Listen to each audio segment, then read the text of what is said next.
Hello everyone, and welcome to the supplementary video. I don't believe there are any alternate choices or routes we could take a look at in this one. Everything was pretty straightforward. We had some parts like the maze with the dead rats in it, but if we went any other way in that maze, it would have just have led to a dead end, so not really worth showing that off. So I guess that means we should probably go straight to the new documents we've picked up. Let's see. First one we picked up, where is it? Is the complete map of the, map of tower complete. I'll just put this up on the screen all at once here so you can see it. I mean, it really doesn't tell us too much now. Since you've seen what the tower looks like, you know what all of these paths and bridges look like. The only question is, where would we actually start off the next time we enter the tower? And from there, how would we make our way to Rockwia? We can see the symbol for Rockwia on the map. We just don't know what our starting point would be. But this is the map that we would be using from now on for the tower as we're trying to get to the other realms, Rockwia, Aqua, and Shoal. Other documents we picked up. Parchment, written by hand. Stone tower, puzzle, incarceration. What's all this about? So this is one of the accounts of meeting Raziel. Let's go through this. In my dream, I came at once upon a tall stone tower within a puzzle, where there dwelt the one who reigns over incarceration. His name was Raziel, and he said unto me as I walked the gardens, "The key is thine, if thou can but solve my riddle, and pass by my ear." I answered not, and went from that green place, and did speak with one by a sparkling fountain, who called himself the tender of that place. "How pleasant this place to eye and ear," I called to him across the stream. He answered, "But not for those who come with evil heart." With a call like a bird did the gardener change his form to that of a monstrous beast, and I fled from the light that poured from its jaw. Raziel, the jailer. Fear him, and his powers of internment. Fear him too, for he has the power to set all free. Seek him only at the last, for the tower in which he abides lies center to a vast puzzle which few men have solved. Audience is never granted, but his image can sometimes be perceived as the traveler walketh the endless gardens of his domain, endlessly striving to unlock the key to his puzzle. His domain is a place of beauty, but do not be fooled, for it is the dwelling place of those who have failed the puzzle, and must dwell eternally within the dark prison set below. Those who have heart, and their need is great enough, will solve the puzzle, and find themselves within the tower at last, where a key can be found that the locks of the worlds are no match for. That key is the key of tears. But tread close and stealthily, for if that presence known as the jailer doth hear thine footsteps, then all is lost, and the trap will be sprung. Stealth is the key. All who tread this place take note, and remember my words, for they are true. So this is sort of a sneak preview of what we can expect in Rockwia. Raziel likes challenging people to puzzles. And if you can solve Raziel's puzzles, if you can solve his maze, and if you can do so without Raziel hearing you, then you will win the Key of Tears, which is what we need to free Hawk from his prison. However, the risk is that if you fail the tests, then Raziel does claim you, and you will be his prisoner forevermore. So, that's kind of the challenge when you go to Rockwia. Let's look at page 2. In most, but not all accounts of this personality, Raziel appears as a tall man wearing black raiment, his movements accompanied by the sounds of chains and keys banging together. This form is the one most associated with services and state affairs. He mostly appears in a monstrous humanoid form, limbs stretched and out of proportion, with skeletal bat-like wings protruding from his temples.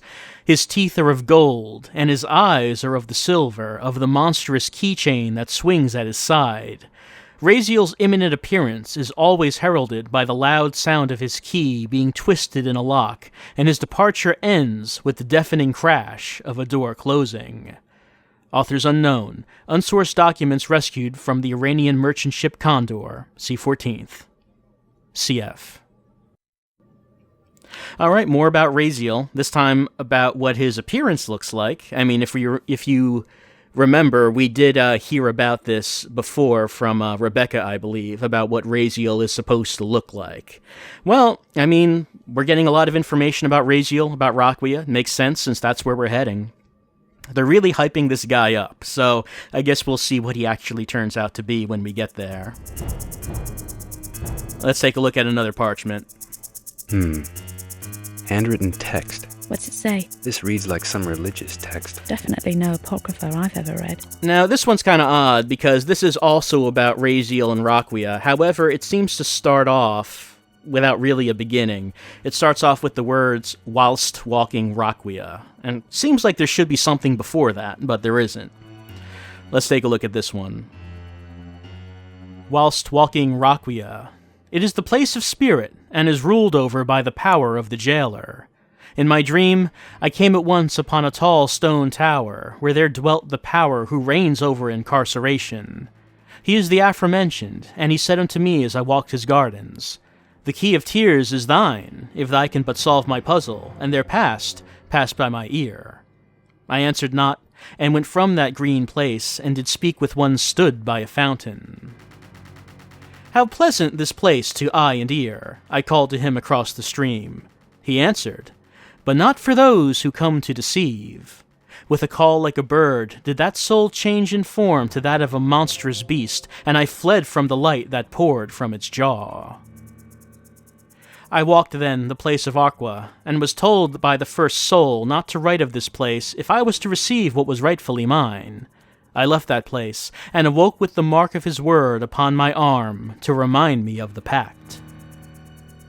Through smoke and fire, hail and ice, I came then upon that place of ice and fire known to man as hell, that terrible hall of eternal woe that is Sheol, where the seasons differ greatly from our own, being longer, and with harvests and sowing at wider intervals.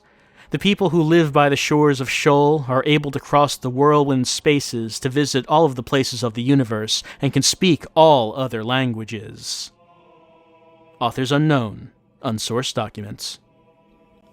So this, another account of going to Raquia, and it seems like Raziel offers everyone who goes there the chance to get the Key of Tears. But this writer also goes to Aqua, and he says that someone there told him not to write of that place, so we don't really know anything about it. Aqua is the realm of the divine, but we don't really know what's there. He also talks about Sheol, and I like here how apparently the big difference to him about Sheol from Earth is that the seasons differ and the harvests and sowing happen at wider intervals. Those are really the important parts to notice when you're visiting Hell. Also, apparently the people there can go to anywhere in the universe and can speak all languages. So here's another parchment that Florentine had collected about someone who was walking the other realms. And let's take a look at this last one. Parchment. Handwritten. What's it say? Parchment on historical and legendary Cornwall. Might be something useful in that. So there are just little short stories here about Cornwall. And after doing just a cursory check, it seems that a lot of these, if not all, seem to actually be genuine legends and myths. So the writers did not just make these up. At least I'm pretty sure that that's the case for most of them. Let's read through this. Legendary Cornwall. Documents on fact and fiction. Collected text copied from source. The legend of Hell's Stone. According to legend, the devil was flying over Cornwall with a huge boulder to block up the entrance to Hell when St. Michael challenged him to battle. In the battle, the devil dropped the stone, and where it fell, the place became known as Hell's Stone, or now commonly as Helston. To celebrate this victory, the people of the town danced through the streets, and it became known as the Furry Dance, which still takes place upon the closest Saturday to the festival of the town's patron saint, the Archangel St. Michael. Land's End. Legend tells that the entrance to Lyoness was once to be found at Land's End. Fishermen today still say that the drowned buildings of Lyoness can sometimes be seen around the Seven Stones lighthouse. Port Isaac. A short way from the village lies the remains of Castle Danelagh, where the Earl of Cornwall, Gorlois, was killed by the hand of King Uther Pendragon. Uther followed Agern, the dead earl's wife, to Tintagel, and with the aid of Merlin assumed the form of Gorlois to seduce Agern, who conceived a child who later became King Arthur. St. Michael's Mount.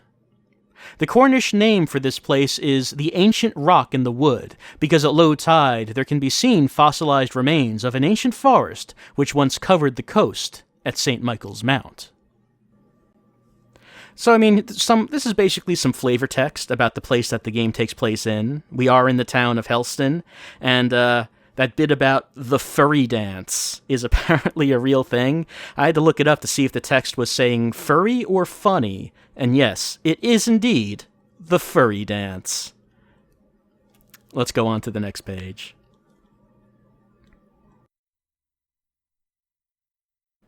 Talland. The vicar of Talland, Parson Dodge, enjoyed fame as an exorcist in the early part of the 18th century. Trove. Trove was once the grand house of the powerful and influential Lovelace family. Approximately 200 years ago, the squire gave chase to a white hare which disappeared into a cave. When the squire found the hare, it had changed into a witch, and he further discovered that the cave was a coven led by a demon who the squire recognized as the same stranger who had seduced his wife some time before. The squire emerged from the cave some time later, demented and totally insane. The squire and his hunting dogs haunt the place to this day. Carn Kendajak. Legend would have it that many years ago, two miners were passing the Carn one late night when they were overtaken by a black-robed horseman who asked them if they would watch a wrestling match on the Carn. The by now horrified and terrified miners accepted, but found that they had joined a party of demons, and that the horseman was in fact the devil.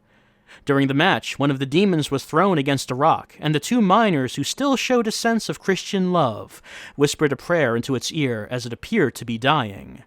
As they spoke the prayer, the very land rumbled and groaned as the whole demonic troop were consumed by the earth in a fearsome black cloud. So, that's it for these legends of Cornwall.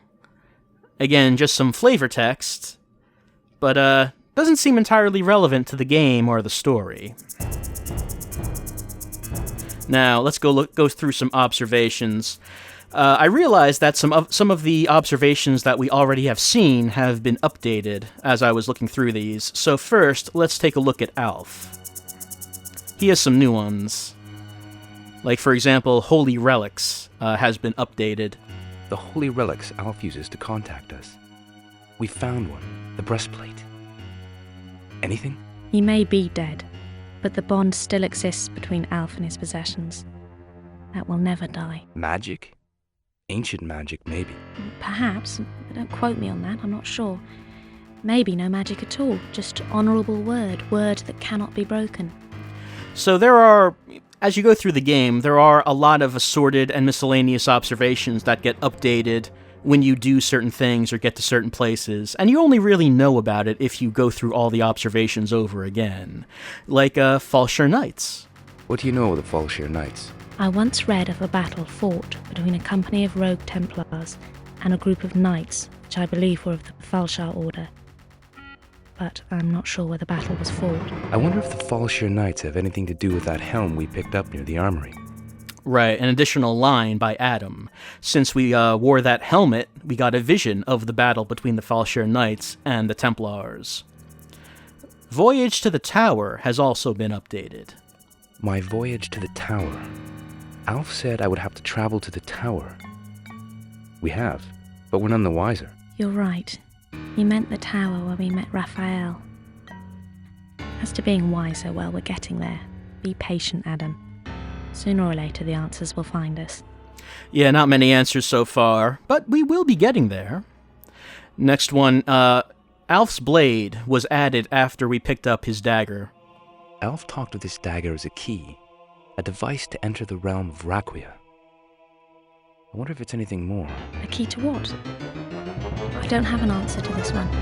I mean, it's a key to Raquia.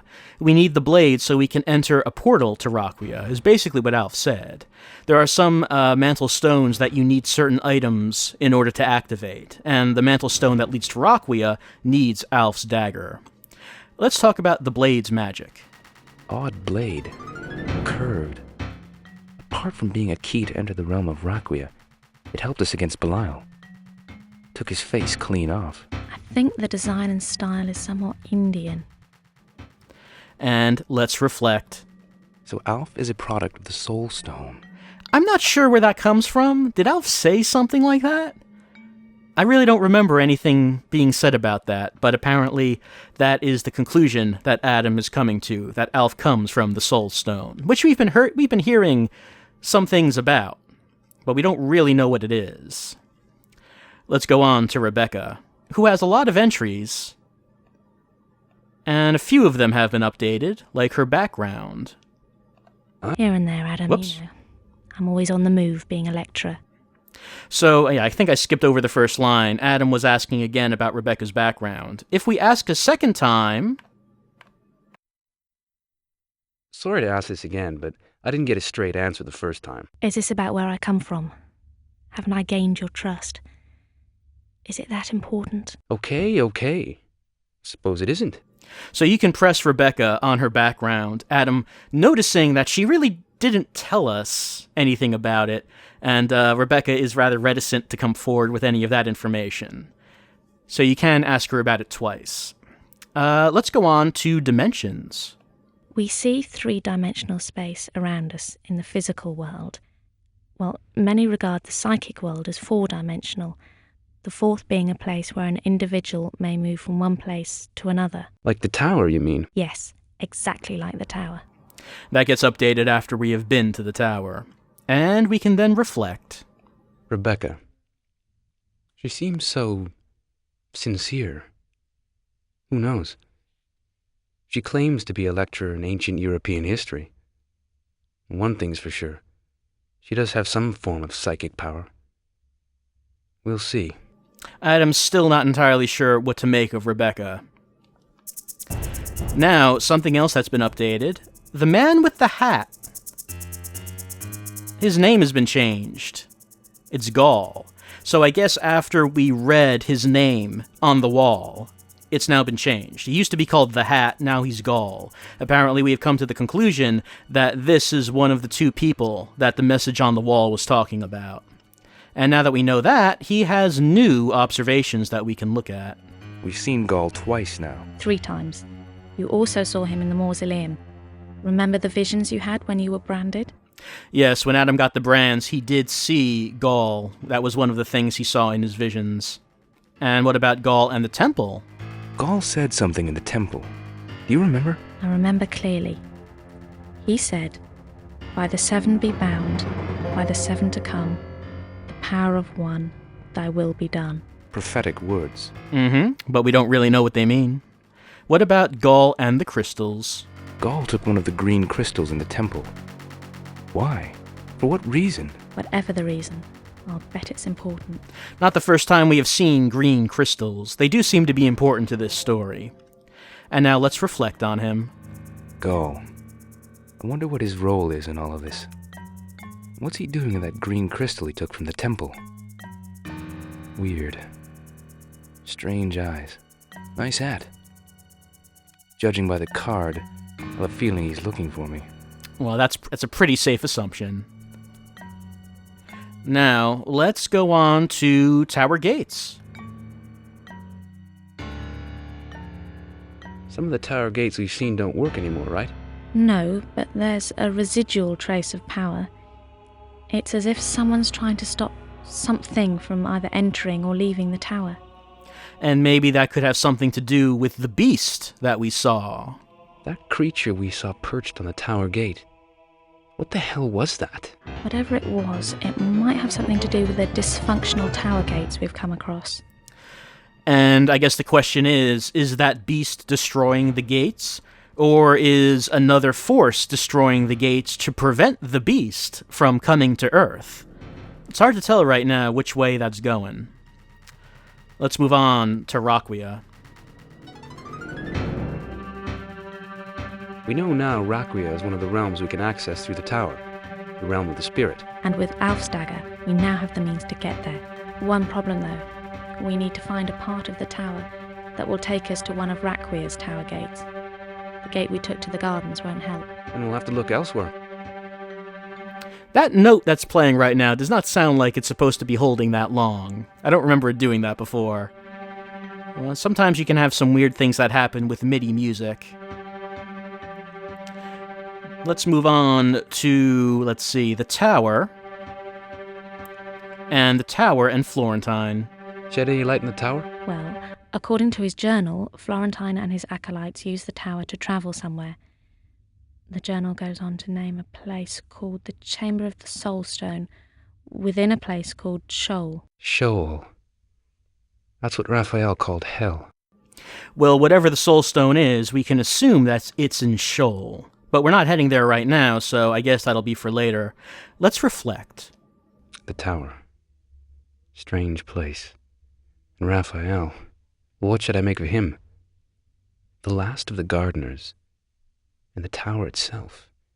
He claims he's its guide. According to Florentine's journal, he used the tower too. Like a goddamn highway. Yep, everyone's using the tower. I mean, if you have to get to other realms, it is the only way to do it. And now, something has been updated about the Ire. The Ire. The voices we heard in the tower. The voices of its many devoured and tortured souls. But where does it come from? Doomed to wander the tower. God, if the magic of that place somehow failed, what then? The journal mentions the Ire. Florentine. He mentions it personally. I must read those tattered pages again. Maybe the answer lies there. Answers to the Ire. The answers to why I've been brought here. Well, we've read those pages, and unfortunately not much in the way of answers. And now there's one more thing we can look at. Something new that has been added. Right here. So this is something that we're looking for, and now it's been added to our observations. Let's talk about the Key of Tears. This parchment we found in the library. It says that those who have heart and need will solve Raziel's puzzle and find themselves within his tower. There, a key can be found to open any lock. The Key of Tears? Read it. It may tell us more. I could have missed something. No, that pretty much sums it up, Rebecca. We have to get to Raquia, we have to pass Raziel's puzzles, and we have to get the Key of Tears so we can then free Hawk from his prison. Apparently, from what the wall said, the message on the wall, Gaul and Hawk are the two who will conduct the final battle. So you can't have the final battle if one of the two is locked up. We know Gaul is walking around, so it doesn't seem quite fair that Hawk would be locked up, even though we don't really know what these two are up to or what they're doing. It seems to be the next thing we should be doing anyway. So I believe that is everything that we can look at for the supplementary video, for Realms of the Haunting Part 7. Next time, we'll continue on. I believe we are actually going to go back to the tower now, and we will find our way to Raquia, in which we will have to try to pass Raziel's puzzles to get the key. So we will actually be entering another realm for the first time, I believe, assuming that, yeah, I think we actually do get there in the next part of the game. So I'll see you for that next time.